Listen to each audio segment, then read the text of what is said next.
Hey, Planeswalkers. It is Tyler coming to you from the future of this video's recording, but from the past of you listening. So, the podcast you're about to listen to, as well as, I can't remember if this comes out before or after, the one we recorded with Bento Box Proxies. Regardless, I'll gonna let Andrew know that he probably needs to make one of these for that one too. Both of those were recorded on the same day. The issue, which falls on me, because I'm very poor at planning my time, is that my audio in particular was recorded. So we generally record through Discord. That is how we'll get guests on, so that, one, because of COVID, so we don't actually have to set up meetings with people, and two, because most of our guests, are in other places.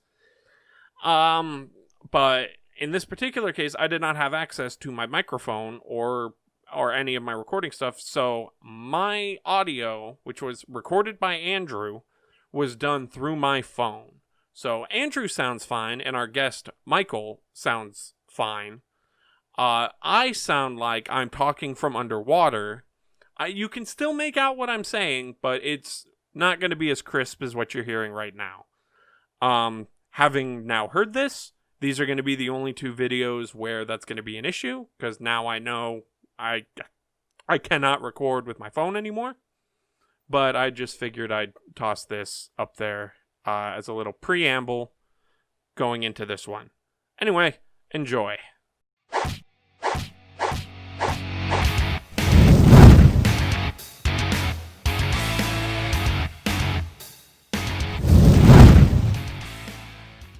Hello, Planeswalkers! Tyler here, joined by Andrew. What's up? And a special guest from Twitter, Michael, aka John. Hello. Also known as, from just what I've seen, just the MtG Community's hypeman, because he is you are constantly, sharing stuff from other content creators and constantly hyping up people's stuff. It's one of the most wholesome things I've ever seen. I truly appreciate that. That's definitely something that I've strived to go with. I think in the area of positivity, Mercurio Blue has me beat down. In the area of hype, I think I'm up there. But on today's episode of Taps for Two, it's actually pretty cool that it's actually kind of thematic that we brought you up as a hype man, because we're going to be talking about our pet decks, or in one case, at least pet cards. So I have a pretty vague idea of what a pet deck is. Michael, do you want to give what you think, or what your definition is? Yeah, sure. So my opinion of a pet deck is a deck that might not be tier 1 or tier 2 necessarily. It tends to be more of a fringe. It can go off whenever it wants to, but it's probably not going to be top 8ing any GPs kind of thing. Back when GPs were a thing. Ah, yes. Back in the before time. Yes. So something like the Immolating Soul Eater combo deck. It won games if it had the right hand. Otherwise, it did nothing. What is the... So Andrew and I predominantly play Commander. Oh, okay. I know the Soul Eaters are the artifact creatures from Phyrexia. Each Praetor had one, and the Immolating Soul Eater, 1/1 for 2 generic, and it's got the Phyrexian red. It gets fire breathing. What is the Immolating Soul Eater combo deck? If I remember correctly, there were a couple of different things you could do with it, but you basically had to exile a certain number of Simian Spirit Guides and/or have ritual effects, and you paired that off with something like, I think it was Phyrexian Unlife, to where you pumped where you don't lose for having 0 life, but any further life loss or damage, you go into poison counter. Correct. So you basically either won on the spot or you lost the game. Like, even if you had the absolute perfect hand, you still had to have your opponent not have any kind of an answer. Got it. So, like, you would basically, like, turn 1, get this, like, Soul Eater out, and then turn 2, provided they had nothing to stop it, generate a ton of mana and dump all your... Because it's Phyrexian mana, so you can pay 2 life to give it the +1/+0, and then, yeah, just pump this thing up to high heaven and swing with it. Correct. Just I'm absolutely gonna have to obliterate check with that it. out. That falls in my wheelhouse. It was. I'm trying to remember. I don't think anything from it got banned, but it was roughly 4 years ago now. That was a relevant modern deck. So it's one of those funny, interesting things where you look around and be like, okay, but what did the deck lose, and why don't you see it anymore? But then it's like certain fringe decks where you still see them every once in a while. You're just like, wow, where did that come from? Right. Andrew and I also used to play Yu-Gi-Oh! A lot, and so you would kind of see those decks pop up from time to time of like, here's like the 3 or 4 decks everyone in the meta is playing. And then you go to a tournament and there's a guy that's steamrolling people with something that like people had an idea existed, but no one had ever seen like put together. And the main reason that person won is because no one was prepared to fight it. That's the good old burn when it shows up when like Affinity and Tron and decks like that were the peak of modern, and burn would show up and nobody had any life gain. Right. So I think each of us has shown up with a deck of ours that we consider a pet deck. I know Andrew and I, for us, we each have a commander deck. You were talking to me earlier about mono blue artifacts, which just those 3 words are probably enough to send a chill down anyone's spine. If done properly, yes. And so I'm assuming that because you've brought it here to talk about pet decks, yours is not 100% done correctly. Well, so it was done as correct as it could have been before the printing of Urza and Bauble and all of the fun shenanigans that have created Wurza Prison, Urzatron, etc. ad infinitum. Oh yeah, good old Urza, Lord High Artificer. Yes. So the version that I originally built was actually a silly joke that started as an EDH concept of using I'm sorry, I'm blanking on the name of it right now. It's a 4-drop artifact that you exile a card from your hand, and you can tap and pay the value of the card exiled to make a copy of it. Oh, it's one of the imprint cards. Yes, and I'm utterly blanking on it right now. If you want to keep talking, I will see if I can find it. But yeah, it was it's a 4-drop for sure. Yeah, 4-drop artifact, and you imprinted a card onto it, and you could pay its mana cost to create a copy of it. I believe it had to be an artifact. Well, I would do Darksteel Citadel on it, so I would have infinite, indestructible lands. Oh, Soul Foundry. Is that it? That doesn't sound right. Let me double check. Prototype Portal? Prototype Portal. That's it. Okay. Yeah, imprint. So 4-mana artifact, imprint. When it enters the battlefield, you may exile an artifact card from your hand, and X and tap, create a token that's a copy of that exiled card. X is the converted mana cost. Oh, so, yeah, I think Soul Foundry is the same thing, but for creatures. Yeah, I read that one first, but I'm on Scryfall, I see Prototype Portal right next to it. Oh, Yeah, so if you're... Because Darksteel Citadel is... It's an artifact, but it's a land. It has 0 CMC, so you're literally just tapping the portal to make a land.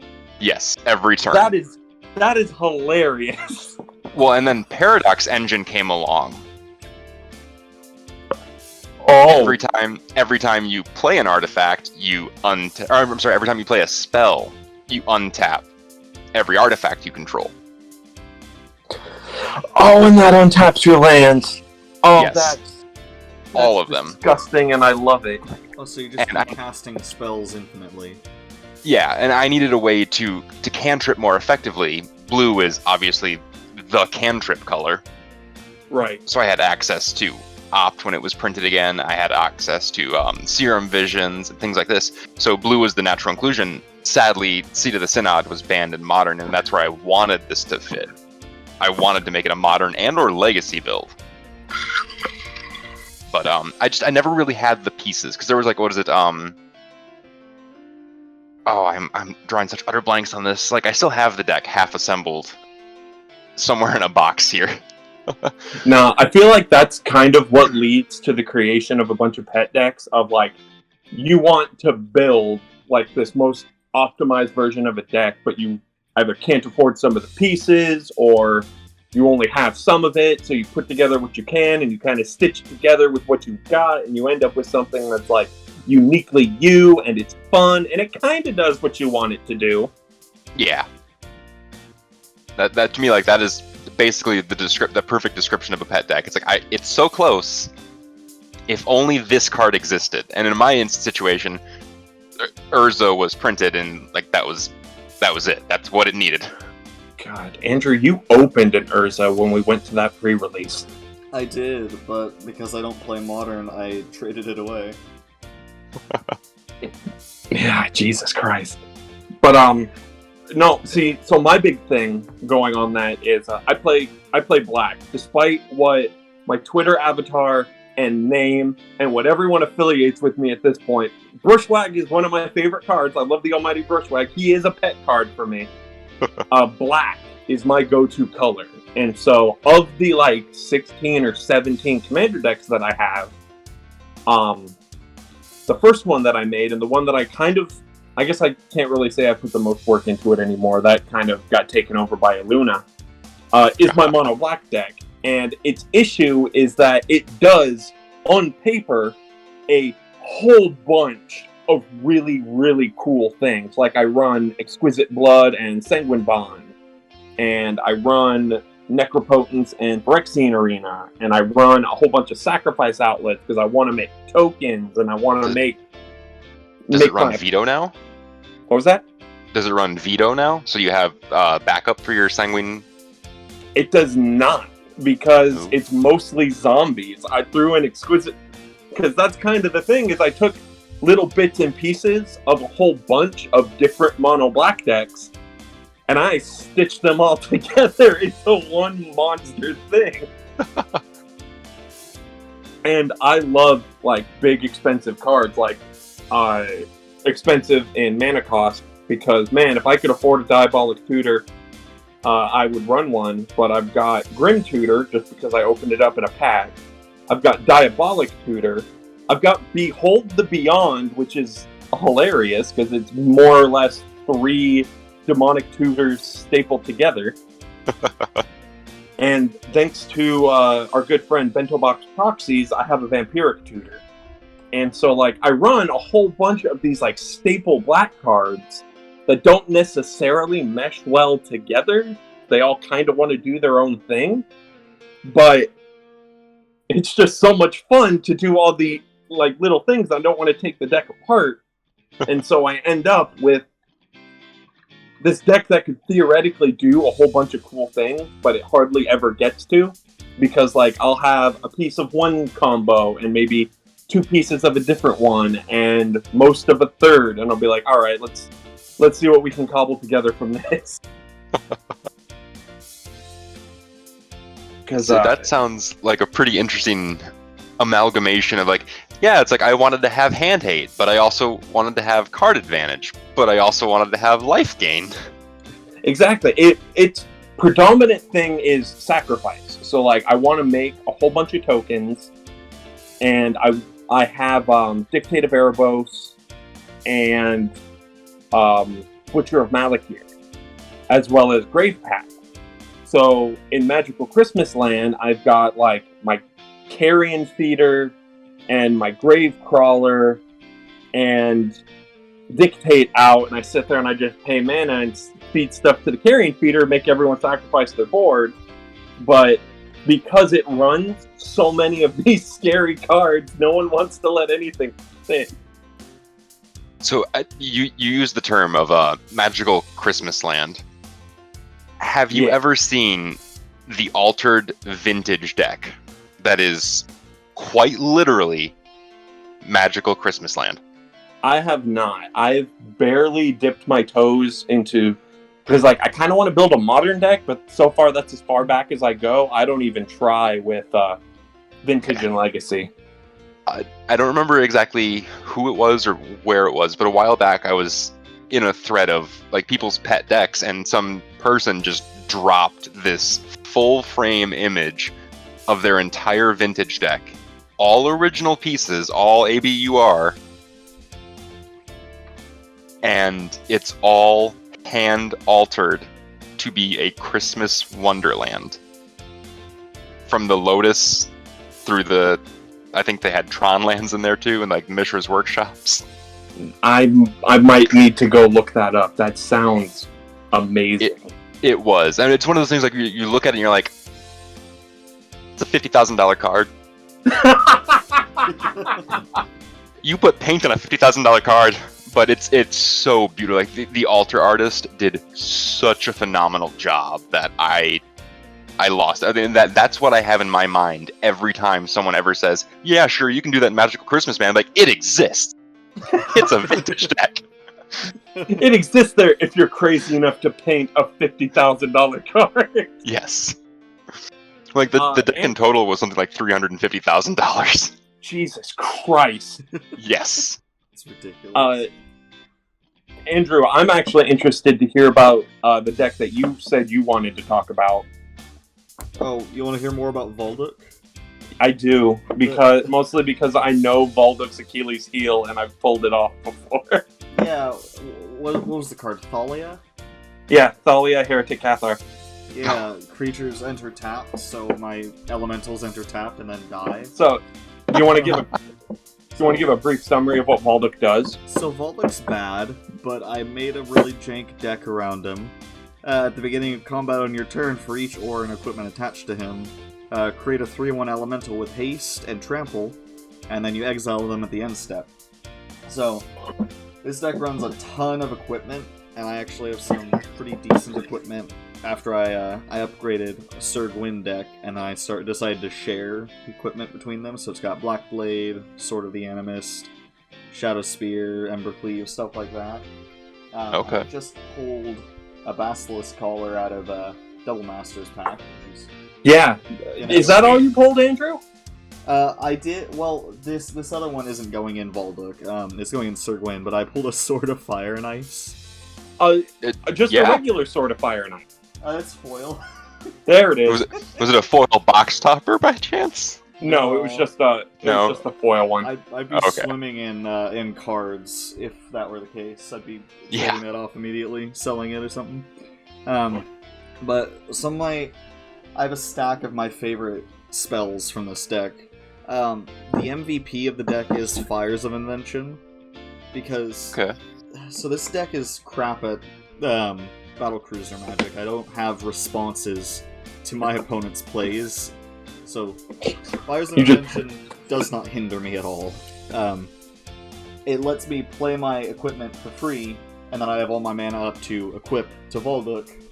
And if Volduk ever gets taken out, if I have a bunch of lands, I could just play him for free, and it's great. But the fun thing about Volduk is, thanks to Thalia, Heretic Cathar, who makes it so all your opponent's creatures enter the battlefield. Yeah. So, I actually have an insanely budget way to help with that. Yeah. That doesn't affect the deck too much. Impact Tremors. Yep. Yeah. Barrage of Expendables. Yeah, and Norin the Wary. Sorry, was the last part there. Norin. Yes. He's Norin the 2/2 for a single red that runs the hell away anytime anyone attacks or casts a spell. Yes. Huh. I might consider grabbing a copy of that. Yeah, because they basically can't kill him, no matter what, unless they have some sort of like weird phase blink board wipe effect. Or does he only run when things attack or when a spell is cast? So like, Yeah, whenever any player casts a spell. Yeah, so what I'm saying is if you have like an enchantment or an artifact or a creature on board that has an activated ability, that would be a way of dealing with Norin. Well, right, but then you just instant speed respond with literally anything and he blinks.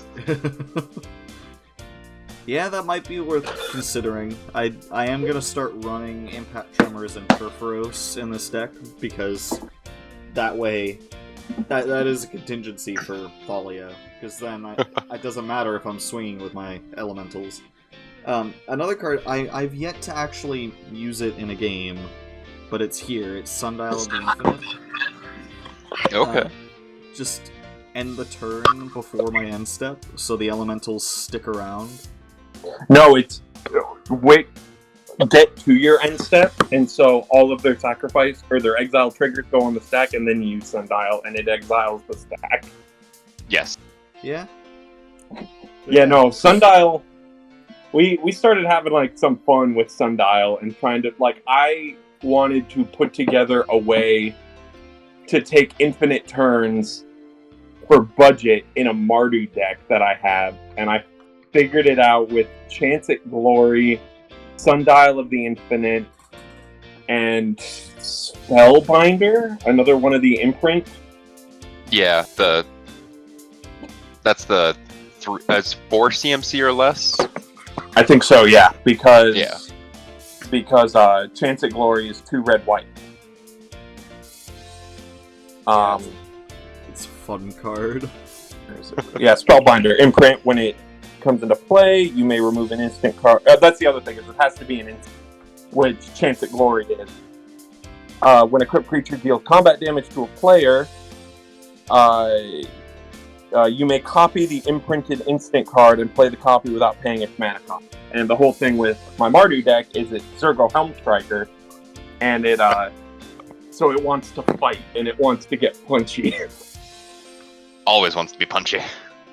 And so all I have to do is connect once, and then it's like, all right, cool. Well, everything's going to be indestructible, and I'm just taking extra turn. And I use Sundial of the Infinite to get past the lose the turn. game. Yeah, the lose the game clause. It's so jank, but that's what makes it fun. I mean, that's kind of the thing with a lot of pet cards and pet decks, isn't it? Is that a lot of the time it's jank that you love, and it's cool to pull off. Yeah. I think that's like another alternate take on the concept. Is like, it shouldn't work, but for some reason, every once in a while it does. And, like, you can be like, yeah, but you can make it more, if you did this, this, and this, like, you could make that more consistent. And you're like, yes, but those aren't fun to me. Those decks already exist. That's how we know that. Meme where it's the guy standing by 2 cars, and he goes, this is nice, and then he turns to the other and goes, but I like this. And it's like the first one's usually super nice, and the second one is usually super bad. It's like having a picture of Urza next to, say, like a picture of the leader of the council, or was it Chief of the Foundry? Is that the one that's the other blue artifact tapper? Chief of the Foundry, I think is colorless. Yeah, you're right. It's... Oh man, again, this is another card that's in my pet deck, and I'm blanking on the name utterly.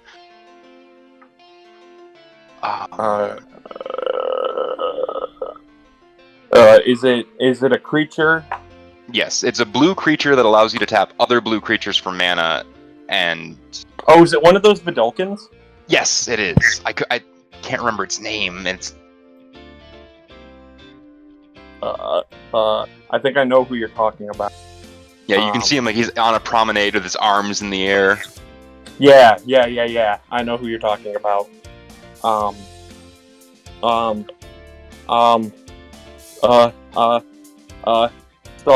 Stalling. The weather sure is warm out here today, huh? Isn't it? It is quite warm, yes. It's not Chief Engineer, is it? Yes, I think that's it. Artifact spells you cast have convoke. No, I'm sorry, that's not Grand it. Architect. Grand Architect, that's it. Oh, yeah, that was my stand-in. Control get +1/+1 for blue. Target artifact creature becomes blue until end of turn. And tap an untapped blue creature you control. Add 2 generic to your mana pool.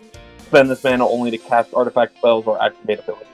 There's an infinite mana combo with Grand Architect and Pilapala. As there is an infinite combo with Pilipala and just about everything. Long-standing joke for the EDH pod that I used to be a part of was like, scarecrows and anything else. I love scarecrows. Like, I wish there was more legendary ones besides just the one. Yeah. Because I've always wanted to make them work as a tribe, and they've got enough, and it works with what's his name? Reaper King. But it's like, if you're not running Reaper King, then what are you doing? Yeah. Because they're just so bad. Well, like, there's a lot of like tribal or thematic decks that you can build. Like, those probably fall more into like using another content creator, using Richard and Tomer from Commander Clash with the Moonfolk and just tribal. I'm listening. Yes, tribal was a thing that he did. I think it was Tomer, and he used the lesser known or lesser supported tribes and all of the lords that covered multiple creature types. Oh, is it that deck that uses what's his name? He's the blue, like, Phantasm or Illusion or something like that. That I think so. He's legendary, and his only thing is that he's basically got Changeling. Yeah. So everything has all of its pumps. Every time you have a creature that shares a type with it, boom, there it goes. Which now you just use Morophon. Yeah, Morophon is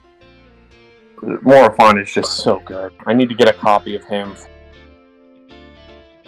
I've got a sliver deck that which I never thought I'd be in a position where I could build slivers. But then and Andrew and I had opened up. Yeah, we opened up a bunch of mystery boosters and opened up the Sliver Hive Lord, and I traded you. Oh, that's awesome. Now I've almost got a sliver deck, and now I've got all the other legendary slivers as really cool proxies, also made by Benta. Toss them up on the screen when I'm editing this. They're also on my Twitter. I got and you said that was Bento Box? Yeah. His proxy is just so gorgeous. But I got the other legendary slivers, the Sliver Queen, the Overlord, and the first sliver. I think there's one that he didn't. The Sliver Legion is the only one that he didn't do. But they're so pretty, and I'm just so happy that I finally get to.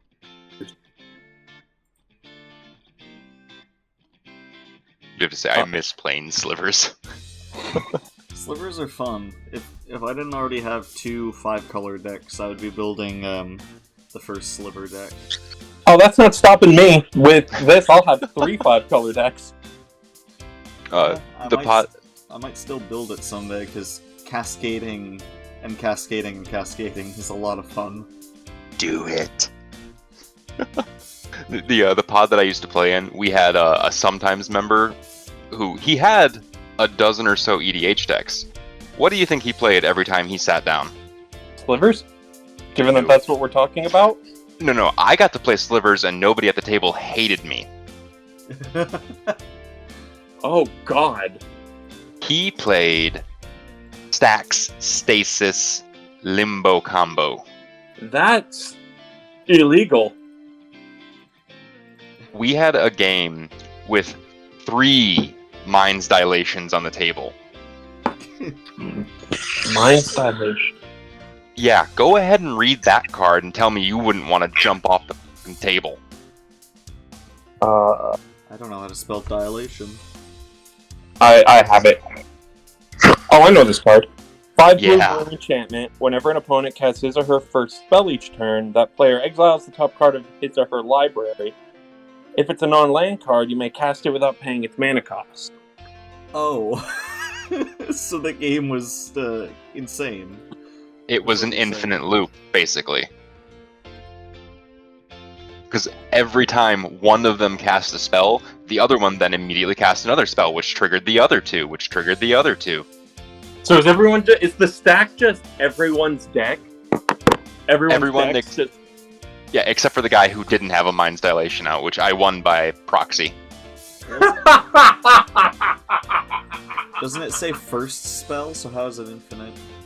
Because every time they would do something, like the first person proxed the other two, then the next person proxed the other two, and so on and so forth. So every time it would rotate a single spell, it would trigger all over again. Oh. So like, it wasn't technically an infinite loop, but there was no way to break it, because every time one of them cast something, the other two got to cast something as well. So now what you do is you put this into Lavinia, Azorius Renegade.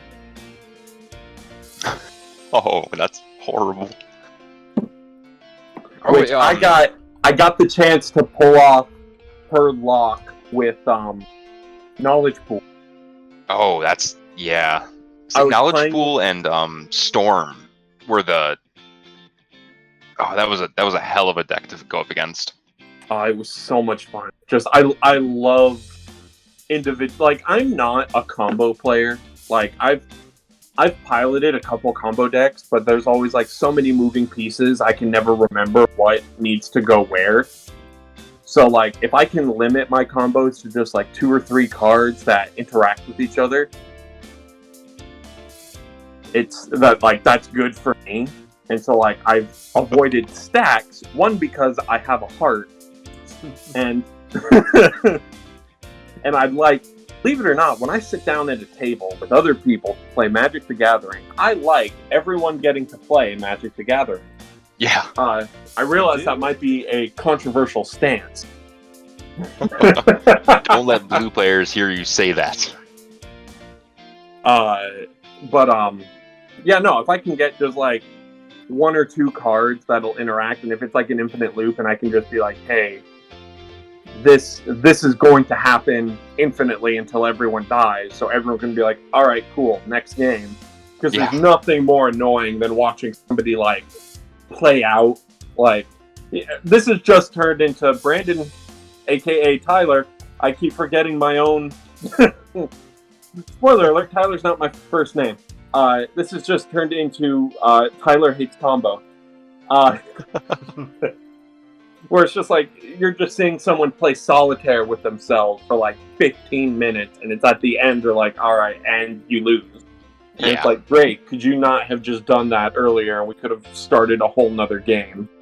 So, the guy from the previous pod that I had told you about who played the Stasis Stacks, all the hate cards, the reason that nobody cared about us playing things like slivers, and it wasn't like, oh, there's some slivers, it was full on every sliver we can get in this deck. It was full on ninjas with 1-shot commander kills, and it was full on counterspell every time this guy sat down at the table. Jesus Christ. Yeah. So the reason this happened is one of the first games after he'd established himself in the pod, he played out 2.5 hours of stasis lock, knowing that all of his win cons had been exiled. That's just mean. Yes, and he admitted to it. So the very next game, he was 1-shot in the first 3 turns by the ninja deck. Yeah, no, that's fair. For people that don't know, but I don't know how you don't know Stasis. Mostly because its artwork is just baffling. 1 in a blue enchantment, players do not get an untap phase. During your upkeep, pay blue or destroy Stasis. Yeah, and Stasis paired with Winter Orb, paired with Strionic Resonator, paired with... I cannot remember the other one that's... Basically, everything gets cumulative upkeep. Oh God. Yeah. So eventually, you just can't pay, and everyone's got to sacrifice all the stuff. Yeah, it was like Winter's Toll or something like that. I can't remember. It was an original Ice Age card, where it's like, as long as you control this and you pay for it, everything has cumulative upkeep. Oh God, that's like, I play blue, but like the only mono blue like commander deck that I have is Big Dumb Idiot Sea Monsters. Big Dumb Idiot Sea Monster. I like Yup, that. it's led by Thassa, and it's filled with Krakens, Leviathans, Octopuses. I think it runs like 2 counter spells because they're ocean themed. Makes sense. I mean, I do have an Infect deck. I will admit I am that monster. Dirty Infect player. I rarely bring it out, but it exists. You mentioned that you had the mono black pet deck, right? Yep, I have it right here in front of me, actually. So one of the sneakiest wins I have ever seen out of a pet deck was somebody they had this dirtly mono black deck that just kind of, gained a little life here. It sacrificed a couple creatures here, but it didn't do like any mass reanimation. It didn't do any hand hate. There were no board wipes. But it did have, I think it was a sacrifice to fetch and a tutor. And they went and got their 2 Titans. Oh, sacrifice to fetch and tutor. Are you talking about Razaketh? Possibly. He's but the they big demon who... Yeah, with the reanimation links. I don't think... No, Razaketh doesn't reanimate. He's got pay 2 life, sacrifice another creature, demonic creature. Yes. Okay, so it is Razaketh that was one of the cards in it. It might have been the commander. But they went and got their Darksteel Colossus. The one with Infect, or the one with... No, the Darksteel, not the Blightsteel. Okay. But so it looks like that. Like, okay, it's just a just a Darksteel Colossus. It's not that big a deal. Does Darksteel Colossus have trample, or is he just big and indestructible? I believe he has trample, but he's big and indestructible. That's right. His whole thing is just he doesn't have Infect. Yeah. And again, like, you play that, like, if you're playing Infect, you fully expect the Blightsteel Colossus to hit the table and boom, you're the target. Game's over for you. But he went and got the Darksteel Colossus. Turn rotated. 11/11 for 11. Trample. He's indestructible. He would be put into a graveyard from anywhere, reveal him, and shuffle him into his library. So he is Blightsteel, but just a little bit smaller. And the Blightsteel is the Furious version it's the Phyrexian version of the Darksteel Colossus. Once it's been corrupted. Someone just got home. Dog's going crazy downstairs. The sneaky thing that he would do, though, is he would get that Darksteel Colossus that nobody really thought anything about, let the turn rotate. Strike? No. Phyresis. Oh. Or Tainted Strike. Actually, yeah, you're right. Either one of those were both in the deck. Yeah, because Tainted Strike... Until he went through and he connected through minimum blockers, you didn't know he had Infect in the deck in any way whatsoever. Oh, that is sneaky. I just imagine Blightsteel Colossus, but wearing like the Groucho Marx. I almost said Franco. The Groucho Marx sunglasses. It's like, who's that? He's like, oh, I'm the Darksteel Colossus. What are you looking at me for? Like, surprise! I might have to get a copy of Darksteel Colossus for my Infect deck just to do that, because I have Phyresis and Tainted Strike. Yeah, and it's, like I said, if no one knows what's coming, it's so much worse when they're like, oh, I could have killed that last turn.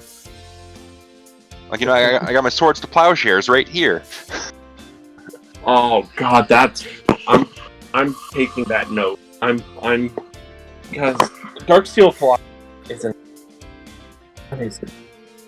He's not expensive at. I mean, he's cheaper than Blightsteel. Which I opened a Blightsteel from Double Masters, which I'm super stoked. Yep, he's nowhere near expensive. Fantastic. Yeah. No, that sounds like see, that's the stuff that I love. Is like this jank of like, well, if you if you don't have a store-bought Blightsteel Colossus, we'll just go homemade. Yeah, you can make that essential oil at home. Because like, yeah, like you want to spend $34 on this Blightsteel, or do you want to spend, I don't know, like $11 and half of a turkey sandwich and make your own at home? 11 mana and 1 black symbol. Oh, that's... What was the card that granted impact in that combo? Phyresis or Tainted Strike? Tainted Strike, up until now, is my favorite to pair with. Before, as you might be able to tell from my my Discord profile picture, before Almighty Brushwag stole my heart, I was big on the Yargle fan train. Yargle Glargle. Yargle, he's a big 9/3 who's here to bargle. And, in my Infect deck, I have Tainted Strike, I have Yargle, and I have Rogue Passage.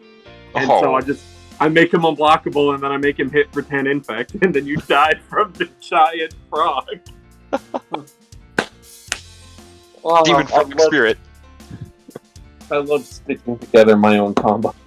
Oh. I was like, I can't remember, the same guy who had the Phyresis and Darksteel combo, he also had a weird Life Loss deck where it didn't really make sense at first until he played, I think it was Tainted Remedy. And I know. Oh, that's the card that's got Liliana on it. Yeah, that's where she's accidentally poisoning her brother, I believe. Yes, she's accidentally killing Joseph. Which is, if an opponent would gain life, that player loses that much life instead. Yeah, so his deck was, I lose all the life, and all my opponents gain the life. And it doesn't matter until I slap this down, I lose 20 life, and you guys die. Jesus. Oh my... I might need to make that work. I love... Magic Origins, I wasn't super on when it came out. Like, I thought the creatures that flipped into Planeswalker were cool. But I keep finding all of these cool cards, being told about all these cards, and finding out that they're from Magic Origins. And I feel really bad. So I was like, man, there was a ton of cool stuff from this set. I mean, as somebody who played Standard through Origins, I really wasn't that impressed with most of the set. But, like, there are still, like, every set, some years later, you're going to be like, oh, I remember this card. It was oh, wow, this is actually a really cool combo piece here. Yeah, no, I'm also feeling that with Kaladesh and Aether Revolt right now. Because I was really big into Amonkhet, and I was really big into Shadow's War. But Kaladesh and Aether Revolt, I was just like, I thought it was cool. I liked the design, but I'm not a huge artifact player, and it was super artifact focused, and I wasn't super into it. And I keep, again, looking back on it and going, wow, no, there was actually a bunch of really cool parts. Yeah. Like the Gearhulks. Yeah, the Gearhulks. Everybody flipped out on them, and everybody thought they were going to be, everything was going to be massive, and then, like, the blue one's the one that still sees play. Because the blue one lets you flash, or the blue one's got flash, right? And then it lets you bring back instant or sorceries from your... If I remember correctly, Fatcaster Mage was its nickname. I love cards that do something similar to Snapcaster and seeing what people call them. Like there was one from Ixalan that I saw loading ready run called Slapcaster made because he had to like connect before he could do anything. That's good. And then there was the one from Amonkhet that had to sacrifice itself, and so they called it Craftcaster Mage.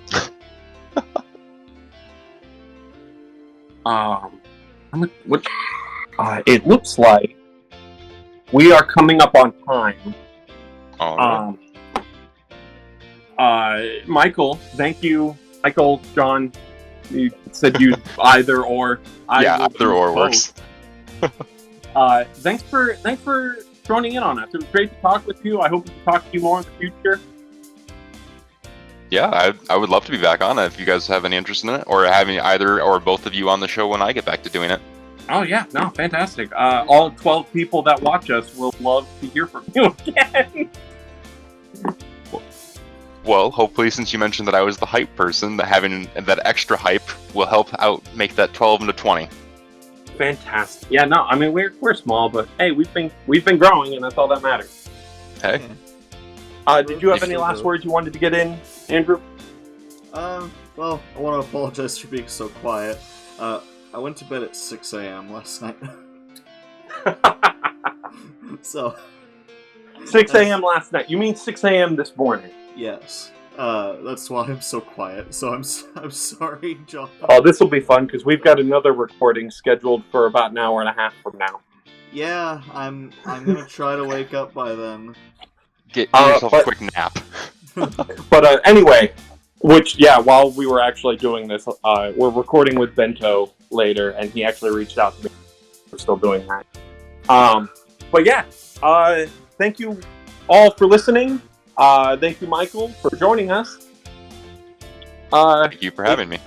If you want to hear more in the future, you know what to do. Hit that little bell, hit the subscribe button, leave us a comment, let us know what to talk about in the future.